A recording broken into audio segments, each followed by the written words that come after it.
I think the first thing that I hear is fear. People are afraid of what it might do. I think you got to get over that because it's here. It's kind of like if you think about social media, people were like, I'm not going to engage with that. I think that embracing it is key.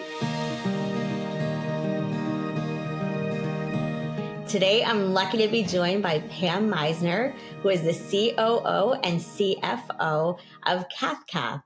Welcome, Pam. Thank you, Jennifer. It's great to be here. So let's say there's a lawyer who wants to learn about a new topic, kind of pivot his or her practice in maybe a new direction. I know that AI has been a really hot topic lately. And a lot of the lawyers out there are like, I don't even know how to approach this. What can I even start with? Do you have any advice for them?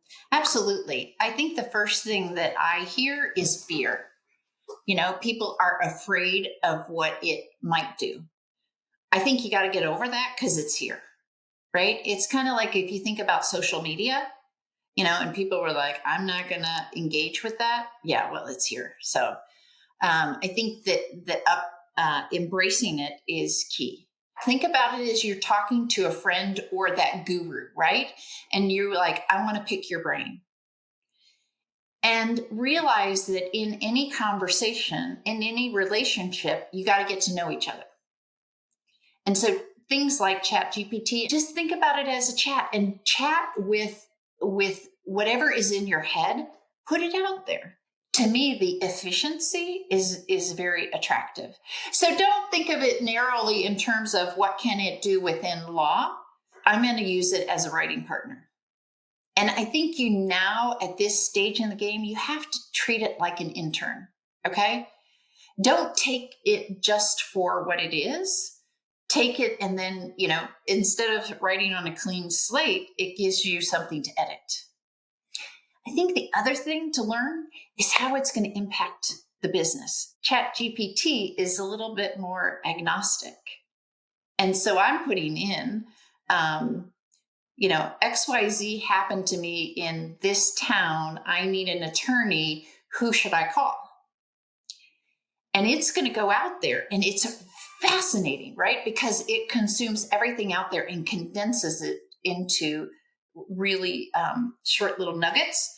And I think it's going to be transformative. So know that it's there, interact with it, just start playing with it.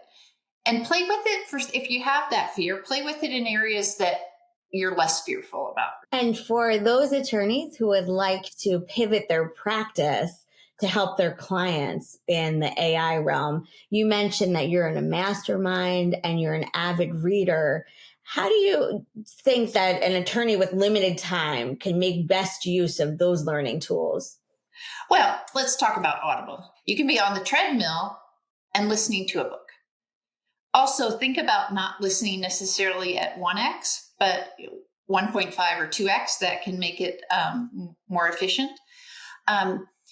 With masterminds, think about joining something that is industry neutral, because you can ask probing questions to people that aren't your clients, right? So if you're trying to develop business, you can say, I'm struggling with this, should I? And they're like, well, no, let me give you 3 examples.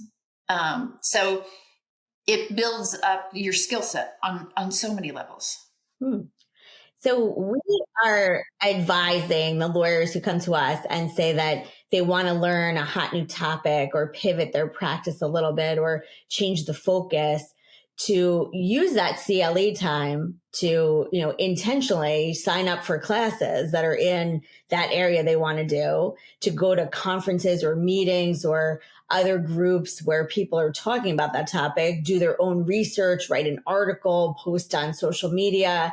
And then maybe they get to the point where they feel confident enough to ask to speak on the topic or to speak at the conference or whatever it is. Do you think that's a sound plan? Do you have anything that we should add when we give them advice? I think that's great advice. You alluded earlier to people that don't have time. Get really curious about what is consuming your time and what can you let go of. If you can figure out how to let go, you can do more to position yourself as an expert because you're not held back or held down by things that you really don't have any control over. If you want to become an expert, if you want to pivot, start chatting with ChatGPT. If you don't know what the next best step is, what would you naturally do? You'd talk to somebody, right? You'd say, hey, Jennifer, like you're asking me now, how would you do it? You don't have to book an appointment. You don't have to add something to your schedule. You just have to chat. Amazing. So I think that gives everyone who's listening something they can do this afternoon, something they can fit in right now. And In point one. In point one, that's right. Thank you so much for being with us, Pam. It's a pleasure.